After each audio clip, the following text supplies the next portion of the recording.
I never imagined my quiet retirement as governor would end with an HOA president trying to steal my home of 50 years through a massive fraud scheme. But when they destroyed my late wife, Eleanor's memorial bench, and tried bulldozing my rose garden at midnight, I had to ask myself, what would happen if they discovered they'd just messed with the wrong governor? Welcome, and please subscribe for more HOA stories. The incessant banging on my front door jolted me awake at precisely 7 a.m.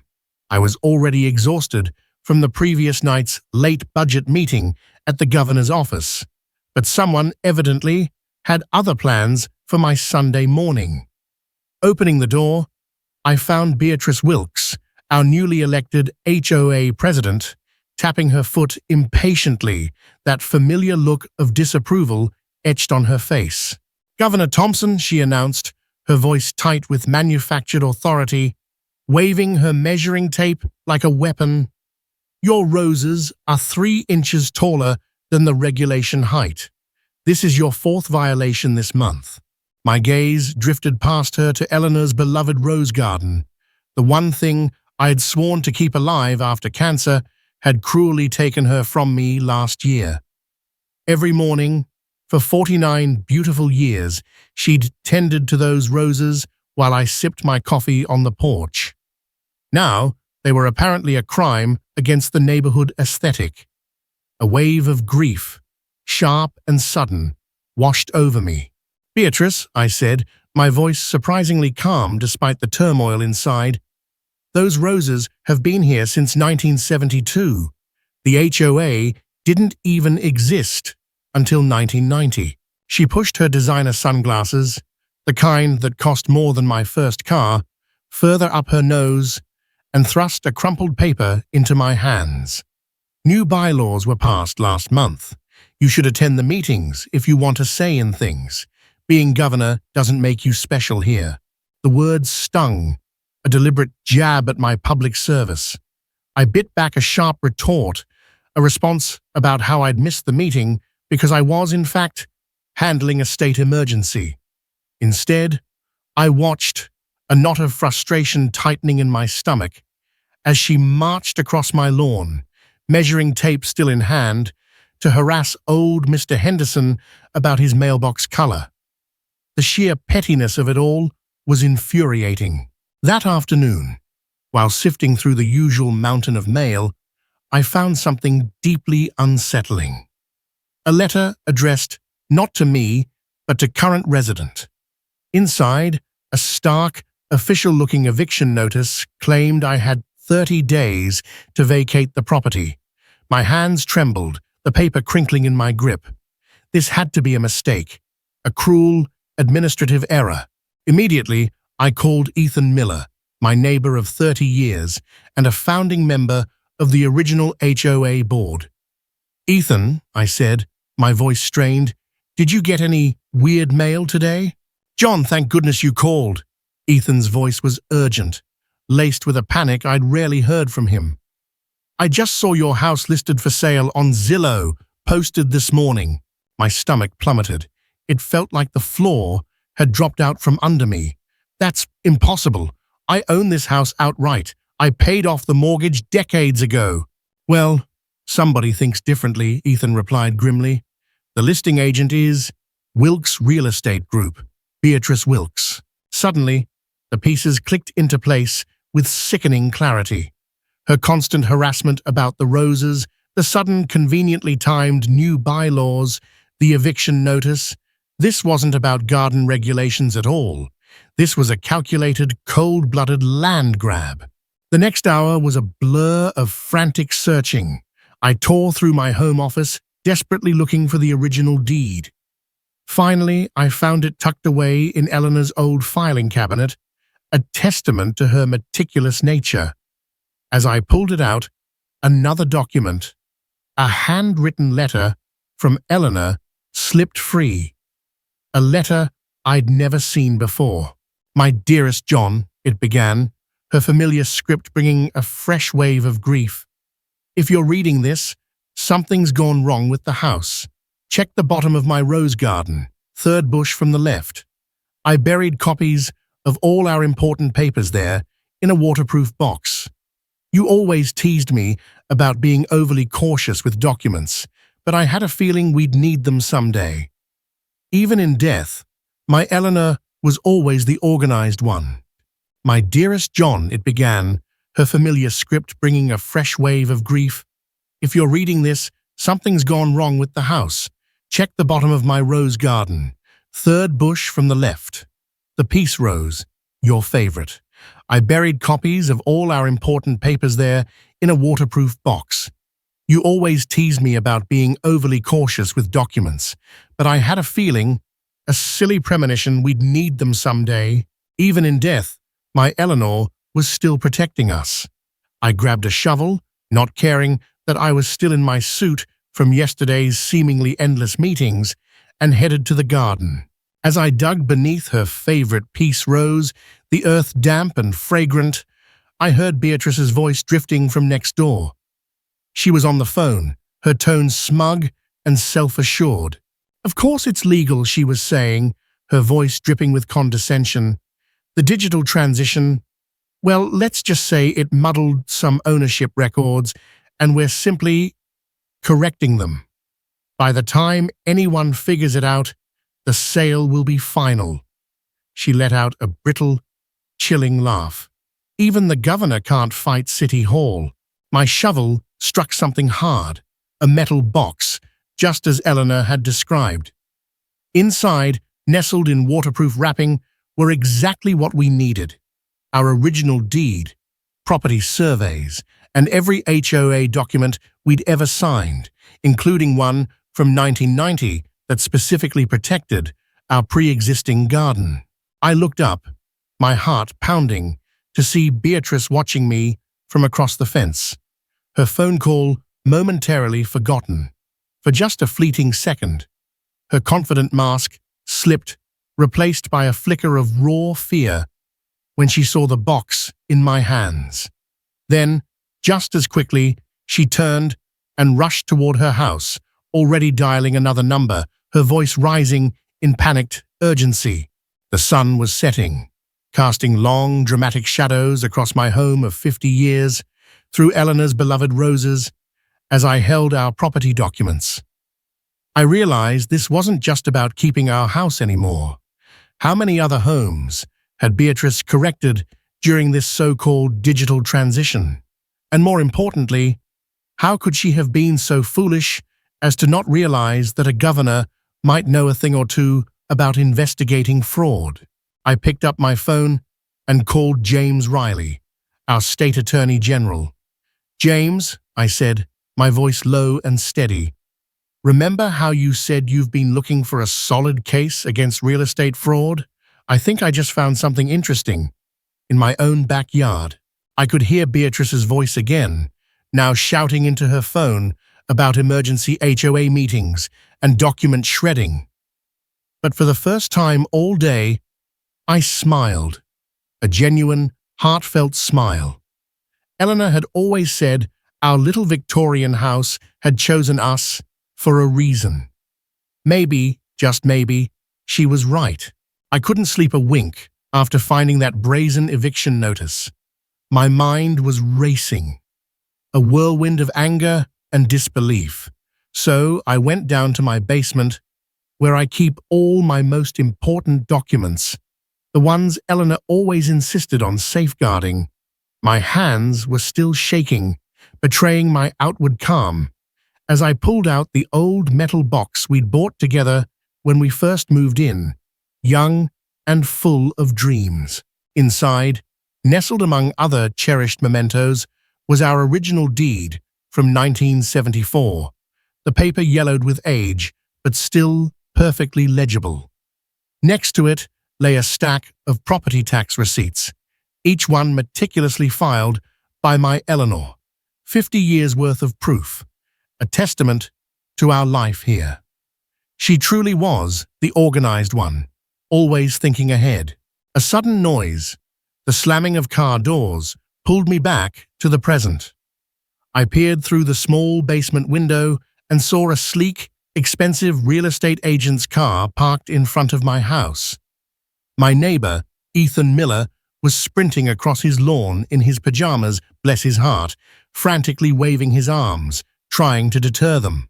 I hurried upstairs, my heart pounding in my chest, and flung open my front door just in time to hear the real estate agent, a polished woman with a clipboard and an air of practiced charm, say, "The open house is scheduled for this weekend. There must be some mistake." "There must be some mistake," I echoed, my voice firm despite the tremor in my hands, still clutching the aged deed. "I never listed my home for sale." The agent gave me a puzzled look, a flicker of annoyance crossing her perfectly made-up face. She pulled out her tablet, her fingers tapping rapidly across the screen. "According to the county records," she said, tilting the screen towards me, "this property was just listed by the Valley Creek HOA. My heart nearly stopped. There it was, in stark digital clarity. My home, our home, listed for a staggering $850,000, with pictures I'd never seen before, staged with furniture that wasn't ours. It was a violation, a digital desecration of everything we held dear. Without a moment's hesitation, I called my old friend, Samuel, at the county records office. While I waited, my anxiety growing with each passing second for him to check the files, I continued to sift through my papers.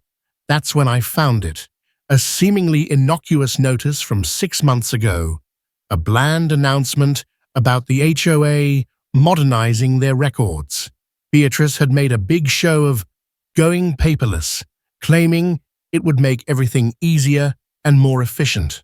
I hadn't paid much attention at the time. I was preoccupied with a statewide budget crisis, battling endless political maneuvering. A foolish oversight, I now realized. Ethan, bless his tech-savvy soul, came over with his laptop. He's always been far more adept with computers than I am. Together, we navigated the HOA's new online system, and my stomach dropped again, a sickening lurch of dread. According to their database, I had transferred my deed to the HOA during the digital transition, but I had never signed anything of the sort. It was a blatant, outrageous lie. "Look at this, John," Ethan exclaimed, pointing to his screen, his finger jabbing at the display. He'd found 5 other homes in our neighborhood with similar transfers, all belonging to people who had lived here for decades, all long-time residents. And, a chilling common thread, all of them had received complaints from Beatrice about their yards or paint colors in the past year. The pattern was undeniable, a web of deceit slowly tightening around our community. Just then, Samuel called back, his voice grave and serious. "Governor," he said, his usual jovial tone replaced with a chilling formality, "something's very wrong here. The digital deed has a signature date from 3 months ago, but according to my records, you were giving a speech in the state capitol that day. I'm looking at the video footage right now." My security team called next, their voices tight with urgency. They'd spotted someone taking pictures of my house, surreptitiously, like a thief in the night. When they approached to investigate, the person claimed to be measuring for renovation work ordered by the HOA. Renovations? I hadn't approved any renovations. I was furious, my blood boiling at the audacity of it all. As I was scribbling down notes, furiously documenting every detail, an email from Beatrice popped up on my phone. "Just a friendly reminder," it read, dripping with saccharine malice, "that the HOA has full authority to maintain community standards. The buyers this weekend are a lovely young couple. They understand the importance of proper lawn care, unlike some of our current residents." The pieces were falling into place, forming a horrifying picture. Beatrice's real estate company, conveniently handling all the HOA's transferred properties, the sudden escalating complaints about long-time residents, the mysterious digital transition. It was all a carefully orchestrated scheme, a blatant abuse of power. My years in politics had taught me to spot corruption, to smell it in the air, and this reeked of it. A movement outside caught my eye. More cars were pulling up, a small convoy of vehicles. Through the gathering darkness, I could see Beatrice, clipboard in hand, directing people towards my front porch, her face flushed with a mixture of excitement and arrogance. She looked up, saw me watching her from the window, and gave me that same smug, condescending smirk she'd worn at last week's HOA meeting when she'd complained about my garden hose being visible from the street. My phone buzzed again.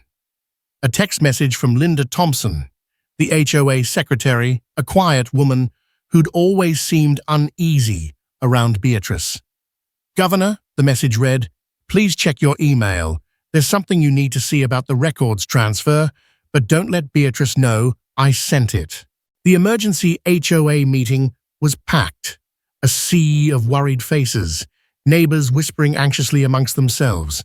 When I walked in, I deliberately chose not to wear my usual suit and tie. Instead, I came in my gardening clothes, dirt still fresh on my knees from checking on Eleanor's roses one last time. It was a small act of defiance, a silent statement. Beatrice's face turned a shade of crimson I'd never seen before when she saw me dressed so casually. She'd always hated how I continued to work in my garden, even after becoming governor, a symbol of my connection to the community she so desperately wanted to control. I took my seat in the front row, placing my old leather briefcase on the floor. Inside, carefully organized, was every piece of paper, proving I'd owned my home since 1973, a fortress of documentation. My neighbor, Ethan, sat beside me, his hand squeezing my shoulder in a gesture of silent support. The room buzzed with nervous energy. Nobody had ever seen an emergency meeting called so abruptly. Beatrice stood at the podium, resplendent in her expensive red blazer, her manicured nails tapping impatiently on the polished wood. "Governor Thompson," she said, my title sounding like a curse on her lips, "I assume you're here to discuss the property situation." She smiled, that same fake, predatory smile I'd seen countless times when she'd complained about my garden hose being unsightly. "You could say that," I replied, keeping my voice steady even, just as Eleanor had taught me during my first nerve-wracking campaign. "I'm here about you trying to sell my home without my permission." The room fell silent, so quiet you could hear the hum of the air conditioning. Beatrice's smile widened, becoming more dangerous, more predatory. She pulled out a thick stack of papers from her designer bag, a theatrical flourish. "Actually," she said, her voice dripping with false confidence, "according to our new digital record system, you haven't owned that property since last year's database update." I stood up slowly, my knees creaking in protest, a subtle reminder of the years I'd spent fighting for this community. "Beatrice, the whole thing," I said, my voice resonating with quiet authority. "I've lived in that house for 50 years. I have every document, every single piece of paper, proving ownership since 1973, right here." I patted my briefcase, the leather worn smooth with age. "You can't just type something into a computer and magically make my home yours to sell." "Oh, but I can," she retorted, waving her stack of papers triumphantly. "See, when we updated our systems, we found several irregularities. Your property wasn't properly registered under the new HOA guidelines. Therefore, ownership has defaulted to the association." The neighbors started muttering, a wave of unease rippling through the room. Mrs. Rodriguez, a sweet elderly woman from across the street, stood up, her voice trembling with indignation. "That's ridiculous. John has lived there longer than anyone." Beatrice banged her gavel, her face a mask of fury. "The rules are the rules," she shrieked. "If you don't properly register your property during a system update, you forfeit your rights. It's all in Section 47B of the new bylaws." That's when I smiled, a slow, deliberate smile, and reached into my briefcase. "Interesting you mention those new bylaws, Beatrice," I said, my voice calm and measured. "I happen to have here the original HOA agreement from 1980. It clearly states that any changes to registration requirements must be approved by a 75% vote of homeowners." I pulled out another paper, a flourish of my own. And look what I found in the county records. No such vote ever happened. Beatrice's face went pale, the color draining from her cheeks. She shuffled through her papers frantically, her carefully constructed facade crumbling before my eyes. That's not relevant," she stammered. "The digital transition supersedes the law." A deep voice boomed from the back of the room. James Riley, my old friend and the state attorney general, stood tall and imposing, because I'd be very interested in hearing how a computer database supersedes 50 years of legal property records. Beatrice's hands started shaking uncontrollably.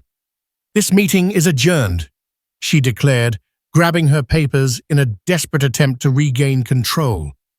But in her haste, one document fluttered to the ground. Ethan, ever vigilant, picked it up before she could snatch it back. "Hey, this is a sales contract, dated 3 months ago." Ethan's voice rose in shock and disbelief. "You've been trying to sell John's house since January?" The room erupted. Neighbors started shouting questions, a chorus of outrage and disbelief. Beatrice backed away from the podium, her eyes darting around the room like a trapped animal. Through the chaos, I watched her pull out her phone, her fingers flying across the screen.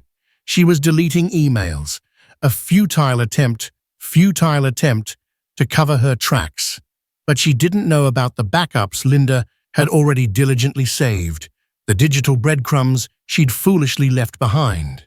"Beatrice," I said, my voice cutting through the noise, calm and steady despite the turmoil, "I think you should know.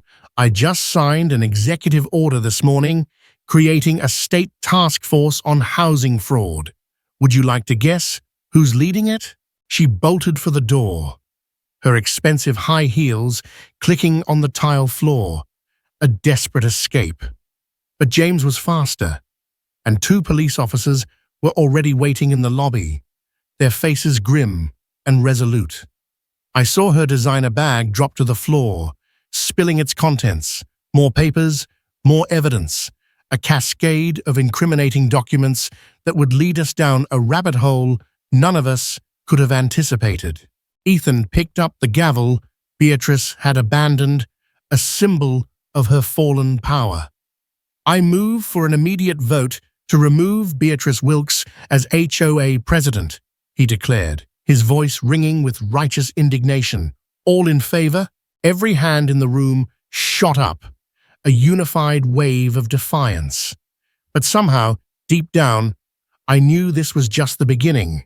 The rot went deeper than we initially imagined. I sat in my study, surrounded by walls of evidence we'd meticulously gathered against Beatrice. It was a mountain of paperwork, a testament to her greed and audacity. But something wasn't adding up.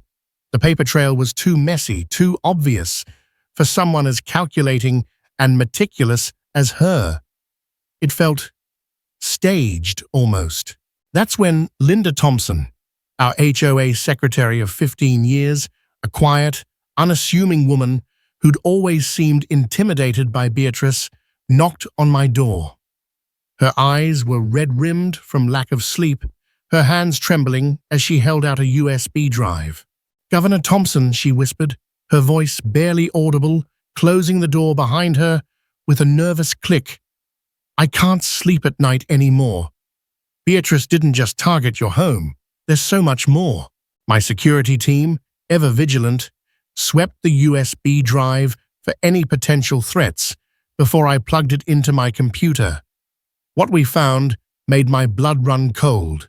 Spreadsheets, property records, forged documents, all meticulously organized by date and neighborhood. A digital blueprint of her sprawling scheme.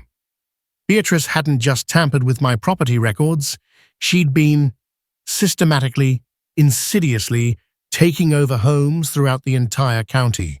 I immediately called Ethan Miller, who, to my growing horror, lived next door to 3 empty houses Beatrice's company had recently acquired.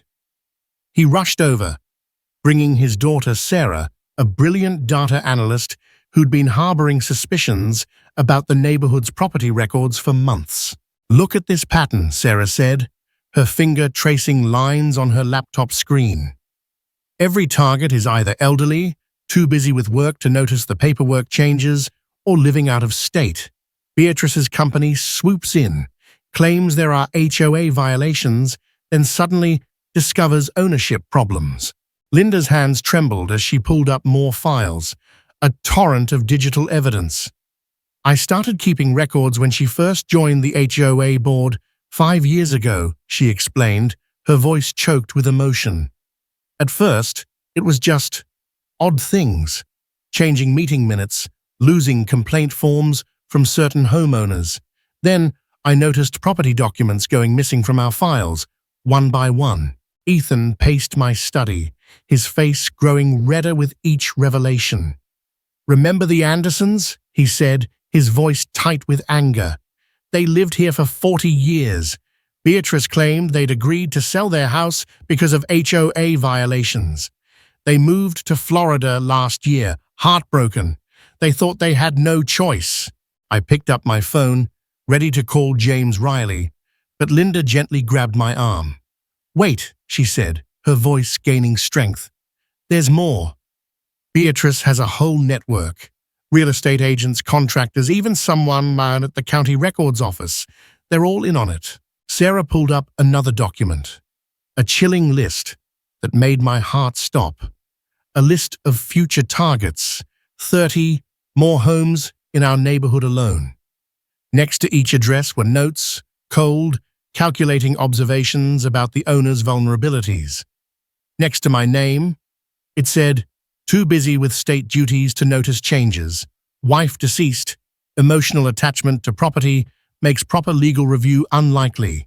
They'd been studying us, learning our weaknesses, exploiting our lives, our grief, our dedication to our community, using it all against us. I thought about my rose garden, the one Eleanor had helped me plant when we first moved in, a symbol of our love and our life together. Beatrice hadn't targeted it because it violated HOA rules.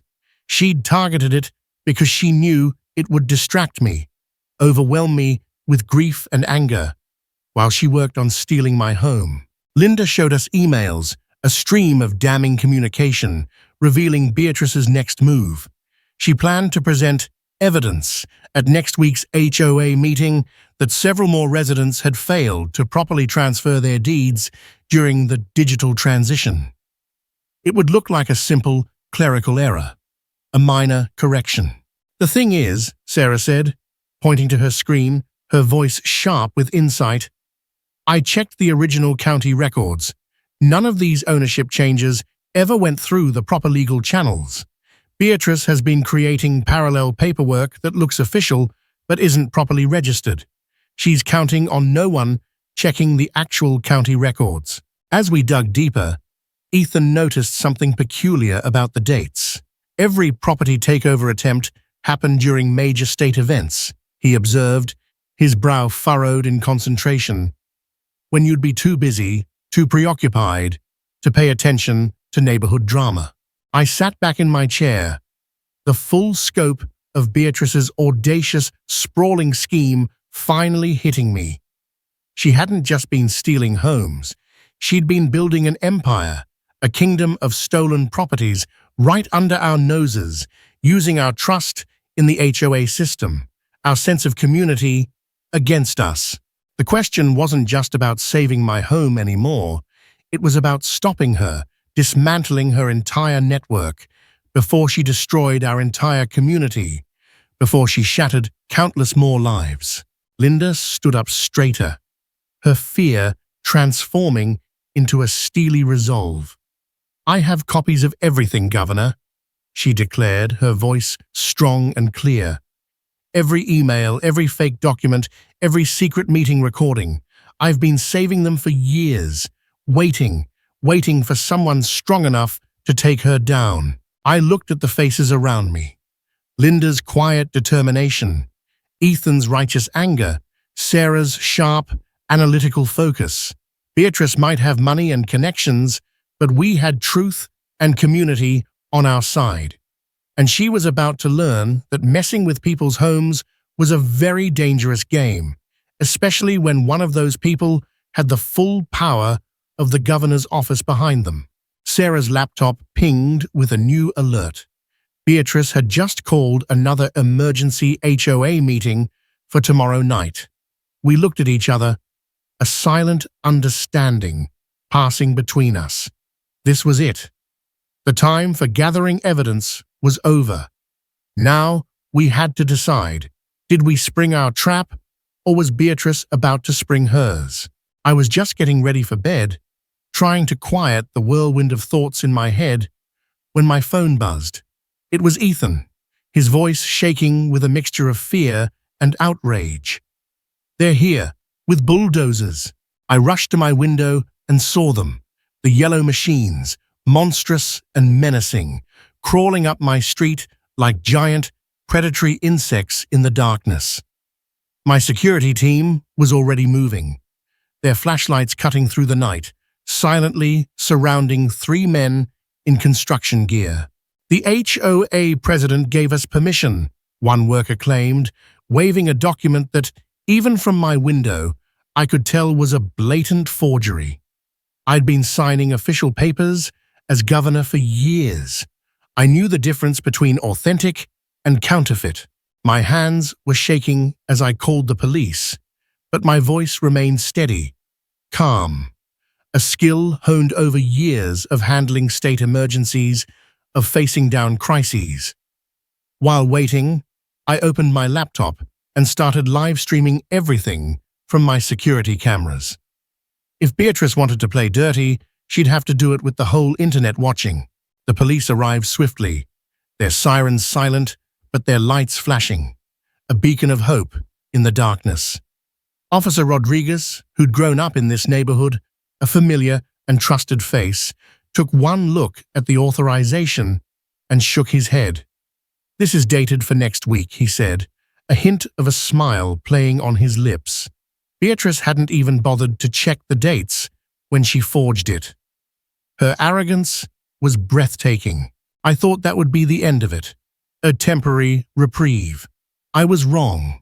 The next morning, during the brief window when my security detail changed shifts, a moment of vulnerability, something caught my eye through the kitchen window. Beatrice was standing by Eleanor's memorial bench, her phone in hand, talking animatedly to someone. Before I could get outside, she was gone. But what she left behind broke my heart more than any bulldozer could. Eleanor's beautiful bench, where she used to read stories to our grandchildren, lay in shattered pieces. The bronze plaque with her name, our names, was missing. Our favorite quote, a testament to love and roses, was scratched out, defaced. 50 years of memories, of love and laughter, shattered like the marble fragments scattered across my lawn. I heard Ethan's back door slam. He was already running over, his phone out, recording everything, his face a mask of fury. Linda, from across the street, joined us, tears streaming down her face when she saw the senseless destruction. "I got it all on my security camera," she said, her voice choked with emotion, pulling up the footage on her phone. "Beatrice did this herself, not even an hour ago." But then, Linda gasped, zooming in on her screen. In the background of her footage, barely visible behind Beatrice's shoulder, was a man I recognized. The same slick, ambitious developer who had been trying to buy up the whole block for years. They were both looking at papers, pointing at different houses on our street, a silent, chilling conspiracy unfolding before our eyes. My security team, after a thorough sweep, found 3 more hidden cameras strategically placed around my property, all linked to an unknown IP address. Beatrice hadn't just been harassing me, she'd been studying me, learning my schedule, identifying my vulnerabilities, calculating when the house was least protected. I sat in my garden, surrounded by the broken pieces of Eleanor's bench, and felt something shift inside me, a cold, hard resolve solidifying in my core. Beatrice didn't know about the hidden camera in Eleanor's old birdhouse, the one I'd never had the heart to take down, a silent sentinel. Or about the GPS tracker my security team had discreetly placed on her car after the first threats started. Or that her phone had been automatically connecting to my property's guest Wi-Fi, logging every single visit, every clandestine meeting. As I picked up the jagged pieces of marble, my phone lit up with messages from neighbors, a flood of shared security footage. Beatrice had been busy last night, a whirlwind of malicious activity, placing condemned notices on every house owned by someone over 60. But she'd made a crucial, fatal mistake. The notices used the official state seal, my seal. I looked at the broken pieces of Eleanor's bench, remembering how she always said, "Everything happens for a reason." Maybe, just maybe, she was right. Beatrice thought she was destroying evidence, silencing dissent. Instead, she'd given me exactly what I needed to stop her. Irrefutable proof that she was impersonating state officials, a federal offense. That evening, as I watched the sunset paint my roses in hues of gold and crimson, my phone buzzed with an alert from my security system. Beatrice was back, this time with a whole entourage of people in expensive suits. But when she saw the state police cars parked quietly, strategically along the street, her face changed. The arrogance, the smug confidence evaporated, replaced by a dawning horror. She finally realized what her insatiable greed had done. She hadn't just picked a fight with an old man who loved his garden. She'd declared war on a governor who knew how to fight back. And he was not known for going down without a fight. The morning started with sirens, not the usual discreet ones that accompanied my security detail, but the loud, insistent wails that meant serious business. I was sipping my morning coffee, the aroma of familiar comfort in the midst of the chaos, when 3 state police cars pulled up to Beatrice's house across the street, a scene of dramatic justice unfolding before my eyes. My neighbor Ethan rushed over, still in his bathrobe, nearly spilling his own coffee in his excitement. "You won't believe what Linda just sent me," he exclaimed, holding up his phone, his face alight with a mixture of disbelief and vindication. The HOA's financial records were displayed on the screen, a damning tapestry of money transfers to offshore accounts, shell corporations, and shady real estate deals. Beatrice hadn't just been stealing homes. She'd been running a full-blown criminal operation, a sophisticated network of fraud and deceit. I watched from my porch, a silent observer, as Beatrice emerged, still wearing her designer pajamas and that ostentatious pearl necklace she always bragged about. Even now, in this moment of reckoning, she held her nose in the air, a picture of defiant arrogance, as if she still believed she owned the whole neighborhood. The officers read her rights, their voices calm and professional, while she stood there, hands cuffed behind her back, her perfectly coiffed hair getting mussed up in the morning breeze. It was a scene of poetic justice, a long-awaited moment of accountability. "This is ridiculous," she shrieked, her voice shrill and desperate, loud enough for the entire street to hear. "Do you know who I am? I'm friends with Senator Parker." That made me chuckle, a dry, humorless sound. Parker had lost his seat last year, disgraced and defeated after his own corruption scandal. The irony was almost too perfect. Neighbors started to emerge from their houses, drawn by the commotion, some still in bathrobes, others dressed for work, but too curious, too invested to leave. Mrs. Johnson, from number 42, a kind, elderly woman, brought out her phone, recording everything, her hands trembling. Beatrice had threatened to fine her last month for having a wheelchair ramp that was, in Beatrice's esteemed opinion, an eyesore. The injustice of it all was staggering. The state investigator, Agent Rodriguez, a man I'd known and respected for years, walked over to brief me, his expression grim and determined. 3 counties, 17 neighborhoods, and over 40 homes targeted, he said, handing me a thick folder, a comprehensive report of Beatrice's sprawling criminal enterprise. All following the same pattern: digital records mysteriously changed, sudden eviction notices, quick sales to Beatrice's real estate company, and massive profits from flipping the properties. He paused, his gaze meeting mine. "Governor, your home wasn't the first, but it will be the last.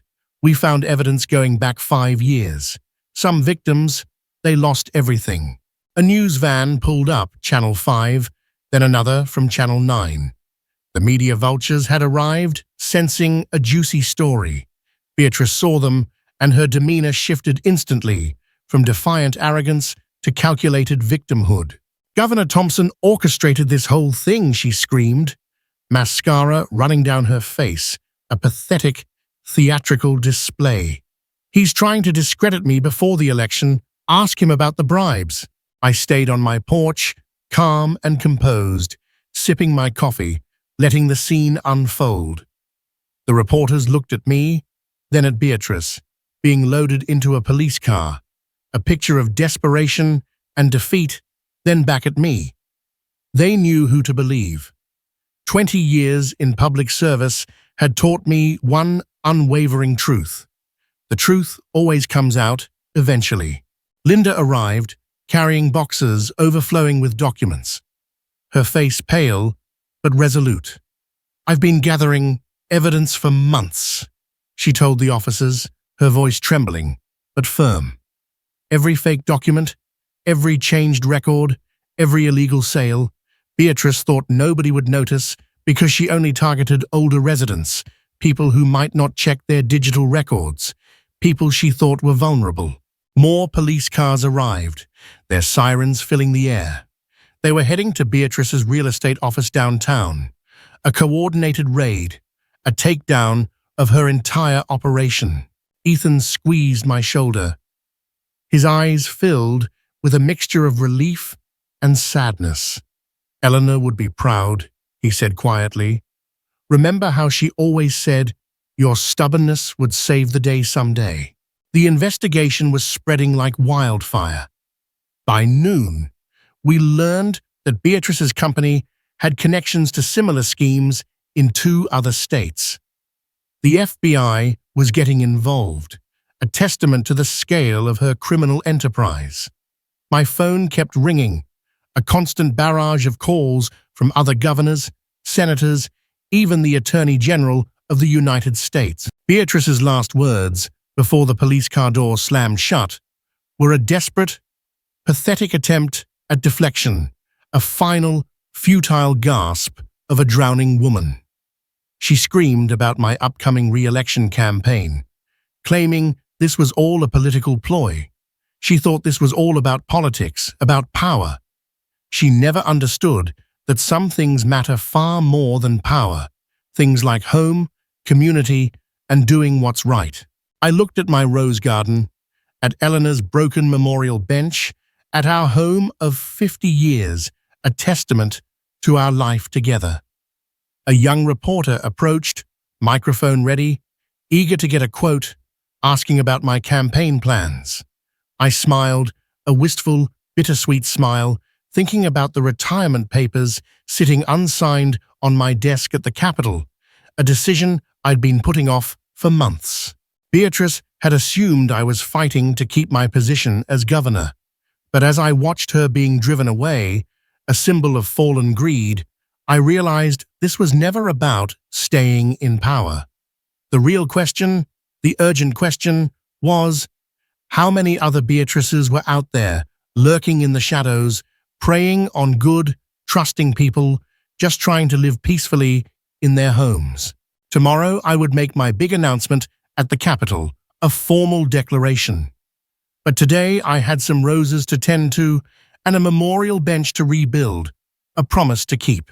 The morning sun, warm and golden, bathed my face as I knelt in my rose garden. The morning sun, warm and golden, bathed my face as I knelt in my rose garden, carefully planting a new Eleanor's love rose bush.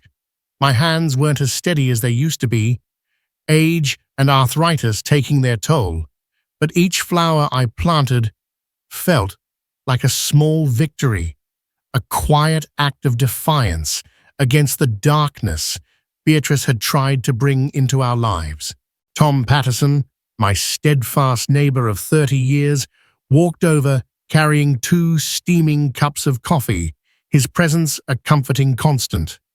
"Never thought I'd see the day Beatrice Wilkes would end up behind bars," Tom said, handing me a cup, his voice filled with a mixture of relief and lingering disbelief.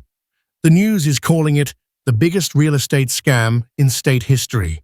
I smiled, a genuine, heartfelt smile, remembering how this whole ordeal had started with one seemingly insignificant rose garden dispute, a petty complaint that had spiraled into a battle for the soul of our community. The media trucks had finally left my driveway yesterday, after camping out for 3 long, exhausting weeks. Turns out, people love stories about corrupt HOA presidents trying to steal the governor's house. Linda Thompson joined us, carrying a thick folder, her usual quiet demeanor replaced with a newfound confidence.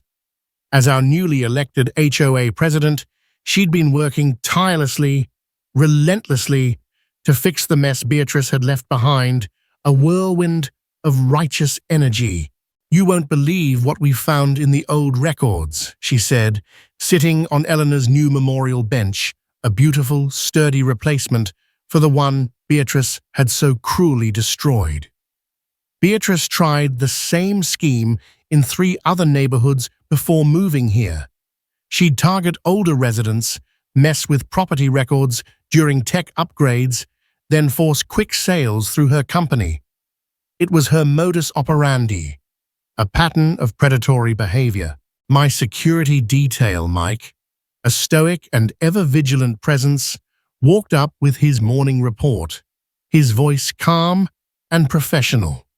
"Sir, we've identified 28 more victims across the state. The FBI is involved now." He paused, then added, with a hint of grim satisfaction, "And Mrs. Wilkes is trying to make a deal with the prosecutors." I shook my head, remembering Beatrice's face, contorted with rage and denial when they arrested her. She'd screamed about conspiracy theories, about political vendettas, threatened to expose my corrupt administration. What she never understood, what she fundamentally failed to grasp, was that I'd spent my entire career fighting people like her, people who believed rules didn't apply to them, who preyed on the vulnerable, who used their power for personal gain.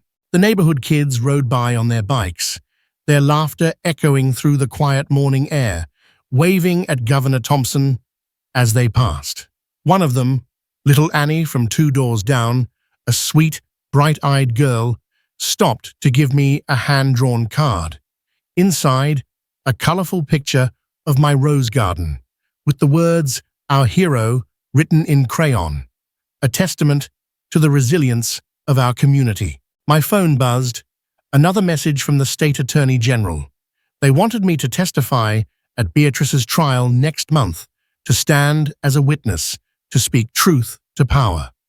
I thought about declining, about simply retreating into the quiet comfort of my retirement, of spending my days tending to my roses and enjoying the peace I'd fought so hard to reclaim. But then I looked at Eleanor's bench, remembered the chilling violation of its destruction, and knew I had to see this through. I had to be the voice for all the victims, for all the people Beatrice had silenced and exploited. Tom helped me up, my knees creaking in protest, a reminder of the battles fought and won. "You know what Eleanor would say about all this?" he asked, a knowing smile playing on his lips. "She'd laugh herself silly," I replied, touching the smooth, warm wood of her new bench, a tangible symbol of our enduring love. Then she'd tell me to stop fussing and plant more roses.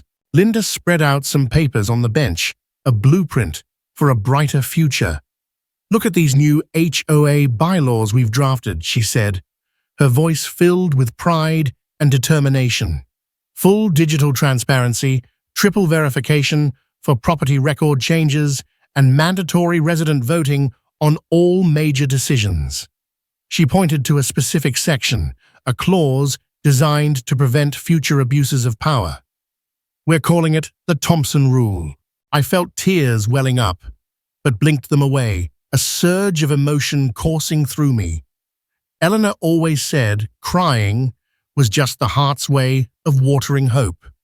And right now, hope was blooming all over our neighborhood, a vibrant, resilient garden of community spirit. Families who'd lost their homes to Beatrice's cruel scheme were moving back in, their faces filled with a mixture of relief and cautious optimism.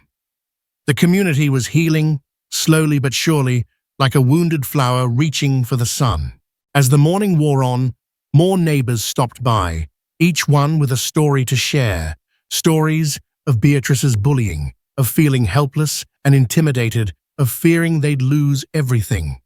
But now, they also had stories of victory, of justice served, of a community coming together, stronger and more united than ever before. My rose garden, once a symbol of personal grief and a target of Beatrice's malice, had become a symbol of something far greater, a symbol of resilience, of standing up to corruption, of the enduring power of community. It was a testament to the simple truth that even the smallest act of defiance, the simple act of tending to a garden, can blossom into something extraordinary. I looked at my home of 50 years, its Victorian charm unchanged, unyielding, despite Beatrice's best efforts to steal it away. Sometimes the biggest battles, the most important fights, start in the smallest places, a garden, a bench, a home. And sometimes just refusing to back down, just standing your ground, can change everything. Standing there with my neighbors, watching the roses catch the morning light, their petals unfurling in a vibrant display of life and beauty, I realized this wasn't just about saving my house anymore. It was about protecting the places and the people we love, about standing up to bullies who think they're above the law, about building a community where everyone feels safe, secure, and valued. I picked up my gardening tools, ready to plant another rose bush, another symbol of hope and resilience. After all, I had a lot more flowers to plant and a community to rebuild, one rose, one home, one act of kindness at a time. This story teaches us the importance of vigilance, community, and standing up for what's right, even when facing powerful adversaries. It highlights how seemingly small acts of defiance, like tending a garden or questioning authority, can have a profound impact. It also underscores the dangers of unchecked power and the importance of transparency and accountability, especially within community organizations like HOAs. What are your thoughts on this story? Have you ever experienced a similar situation with an HOA or other organization? Share your experiences and thoughts in the comments below. And don't forget to subscribe to the channel for more stories about community, resilience, and fighting for what's right.